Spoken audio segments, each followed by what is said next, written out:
Muy buenos días, bienvenidos a Directo América de France 24. Yo soy Elena Lozano y todo lo que verá a continuación es noticia. Iniciamos. Irán no busca la guerra, pero está totalmente preparado para ella. Así lo aseguró el ministro de Exteriores iraní. En respuesta a Donald Trump, que amenaza con que el ejército estadounidense analiza muy seriamente intervenir en el país que cumple 15 días consecutivos de protestas. La Corte Internacional de Justicia inicia audiencias por el caso de genocidio de los rohingyas, del que se responsabiliza a Myanmar y cuya acusación fue interpuesta por Gambia. El gobierno de Bolivia llega a un acuerdo con los principales sindicatos del país y da marcha atrás al decreto por el cual se eliminaba el subsidio a los combustibles. Los bloqueos y cortes de carreteras que paralizaban parte del país desde diciembre pasado fueron levantados.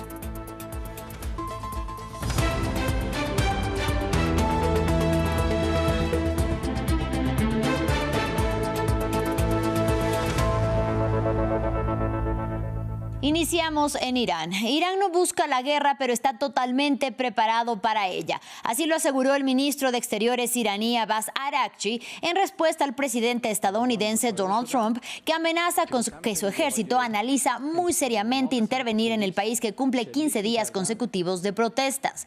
Miles de ciudadanos se manifiestan por las calles de Teherán y otras ciudades contra la crisis económica y la violación de derechos humanos por parte de la República Islámica, e incluso algunos piden el regreso de la monarquía. Según una organización de derechos humanos, al menos 544 personas murieron y 10.600 fueron detenidas en el país, en el que además se cumplen 4 días consecutivos sin internet ni comunicaciones. Escuchemos al canciller iraní. Cambiaron de estrategia. Esta vez, en lugar de atacar desde fuera, lanzaron ataques terroristas desde dentro, con el objetivo de convertir focos de descontento público en células terroristas y vinculadas con grupos terroristas, aumentando así la violencia y el caos en el país, con la esperanza de allanar el camino para una intervención militar extranjera. Esto también fue otro error de cálculo. Mientras un sector de la población iraní se manifiesta en contra de la revolución islámica, otros también salen a las calles, pero para mostrar su apoyo. Con banderas de Irán y retratos del ayatolá Ali Jamenei en mano, miles de personas marchan en la capital, Teherán. La televisión estatal persa califica la manifestación como un levantamiento contra lo que denomina como terrorismo sionista estadounidense, a quienes acusa de incentivar las protestas para provocar una intervención militar extranjera, es decir, a Estados Unidos y a Israel. El medio afiliado al gobierno transmite imágenes de manifestaciones similares en todo el país, tratando de indicar que había superado las protestas, como afirmó el ministro de Exteriores del país. Este lunes comenzaron las audiencias por el caso histórico de genocidio contra Myanmar ante el máximo tribunal de las Naciones Unidas. La demanda contra el país del sudeste asiático fue presentada en 2019 ante la Corte Internacional de Justicia, acusándolo de perpetrar una limpieza étnica contra la minoría musulmana rohingya en la región occidental de Rakhine en 2017. Según la acusación, miles de rohingyas fueron asesinados y alrededor de 800.000 huyeron a Bangladesh. El gobierno de Myanmar ha negado la acusación de genocidio y en una visita preliminar celebrada en 2019 afirmó que las acusaciones eran engañosas. Aquí la información. Se trata de una vista histórica en La Haya que podría determinar si Myanmar cometió genocidio contra su minoría musulmana rohingya. La Corte Internacional de Justicia comienza a examinar una demanda presentada por Gambia en 2019, en la que acusa a Myanmar de perseguir sistemáticamente a los rohingya y de intentar expulsarlos del país. No se trata de cuestiones esotéricas de derecho internacional. Se trata de personas reales, historias reales y un grupo real de seres humanos. Los rohingya de Myanmar han sido el blanco de la destrucción. Las Fuerzas Armadas de Myanmar lanzaron una ofensiva en 2017 que obligó a al menos a 730.000 rohingyas a abandonar sus hogares y refugiarse en la vecina Bangladesh. Los testigos afirman que la operación incluyó asesinatos, violaciones masivas e incendios provocados. Un informe de la ONU concluyó que la ofensiva militar de 2017 había incluido actos genocidas. Myanmar rechazó esas conclusiones, alegando que su agresión había sido una respuesta a los ataques de militantes musulmanes.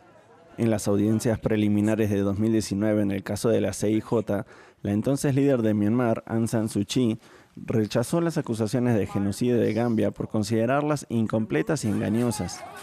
La audiencia de este mes será la primera vez que las víctimas de las presuntas atrocidades comparezcan ante el tribunal. En este campo de refugiados rohingyas en Bangladesh, los exiliados esperan que la CIJ les dé la razón. Esperamos que el Tribunal Internacional dicte un veredicto mediante el cual nosotros, los rohingyas, recuperemos nuestros derechos, nuestra ciudadanía y nuestra seguridad, y recuperemos todo lo que la junta militar y los budistas de Myanmar han destruido. Myanmar presentará su versión de los hechos del 12 al 16 de enero en las audiencias, que durarán 3 semanas. Aunque el poder del tribunal es limitado, una sentencia tendría fuerza simbólica y podría sentar precedentes que afectarían al caso de genocidio de Sudáfrica contra Israel en La Haya. Y este domingo en Bolivia los sindicatos acordaron levantar los bloqueos y las medidas de protesta luego de anunciar un acuerdo con el gobierno del presidente Rodrigo Paz.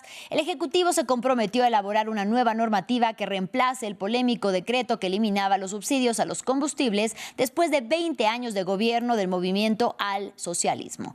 El paquete de medidas fue promovido por el presidente de centro derecha con el objetivo de aliviar las finanzas públicas en medio de una grave crisis económica, pero que despertó manifestaciones en todo el país desde el 22 de diciembre. Más detalles a continuación. Sindicatos levantarán los bloqueos en Bolivia, tras el acuerdo con el gobierno del presidente Rodrigo Paz, alcanzado este domingo para eliminar el decreto 5503, que quitó los subsidios a los combustibles. Una decisión que había despertado un malestar generalizado en las principales centrales obreras y mineras del país andino. La Central Obrera Boliviana y todas las organizaciones afiliadas y representadas en el encuentro determinan el levantamiento inmediato de las medidas de presión, manteniendo el estado de emergencia hasta la promulgación del decreto. Desde el 22 de diciembre, Bolivia era escenario de bloqueos y protestas en las calles de las principales ciudades y en caminos interurbanos. Y es que la decisión de quitar las ayudas estatales a los combustibles hizo que varios sectores industriales se declaren en huelga.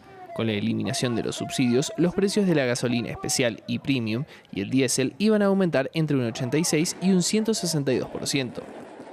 Las autoridades de gobierno han reflexionado y cuando las autoridades trabajan con su pueblo, también hay que aplaudir.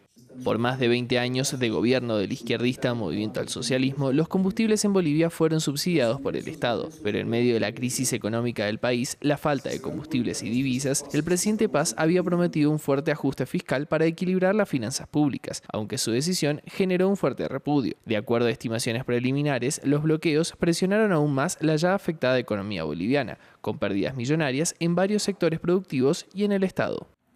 Continuamos en Estados Unidos. En el estado de Minnesota sigue la tensión entre ciudadanos y los agentes federales de los servicios migratorios que están desplegados en la zona. Activistas denunciaron nuevas detenciones que irían en contra de la legislación vigente. Mientras tanto, continúan las manifestaciones en Minneapolis y las principales ciudades de Estados Unidos provocadas por el asesinato a manos de un agente del ICE, de Renee Nicole Ball. Diego Bassani nos amplía. Persisten los operativos del ICE en Minnesota a pesar de las manifestaciones por la muerte de Renee Good. Grupos de activistas y ONG denunciaron que los servicios migratorios federales siguen llevando a cabo operativos y detenciones en el estado gobernado por los demócratas. Pasaba por allí en el auto y vi, creo, al menos a 4 agentes del ICE secuestrando a un hombre. No hablaron mucho con nosotros. Uno de ellos se burlaba abiertamente del equipo. Así que sinceramente no les importa el Estado de Derecho. Van a hacer lo que quieran y seguirán haciéndolo hasta que la gente se organice. Entre tanto, este domingo se realizaron en Minneapolis nuevos homenajes en memoria de Renee Good, la mujer que murió como consecuencia de las balas de un agente del ICE tras un altercado callejero. Asimismo, se realizaron manifestaciones en varias ciudades capitales de Estados Unidos, como Nueva York, en contra del despliegue de agentes federales en todo el país, con el fin de realizar redadas contra migrantes en situación irregular. El año pasado llevaba los mismos carteles y ahora son más relevantes que nunca. Lo que ocurrió en Minnesota con Renee Good es precisamente lo que me ha llevado a salir este fin de semana, pero tengo que poner de mi parte y alzar la voz contra esto. Por su parte, la secretaria de Seguridad Nacional del gobierno Trump, Kristi Noem, aseguró este domingo que se enviarán cientos de nuevos agentes del ICE al estado de Minnesota para apoyar los operativos en curso. Finalizamos hablando de cine y de televisión. El Hotel Beverly Hilton de Los Ángeles, California, fue escenario de la edición número 83 de los Golden Globes, que premia lo mejor de la industria. La gran ganadora de la noche fue la película One Battle After Another, del director Paul Thomas Anderson y protagonizada por Leonardo DiCaprio. Se hizo con 4 galardones, incluidos Mejor Película de Comedia o Musical y Mejor Director.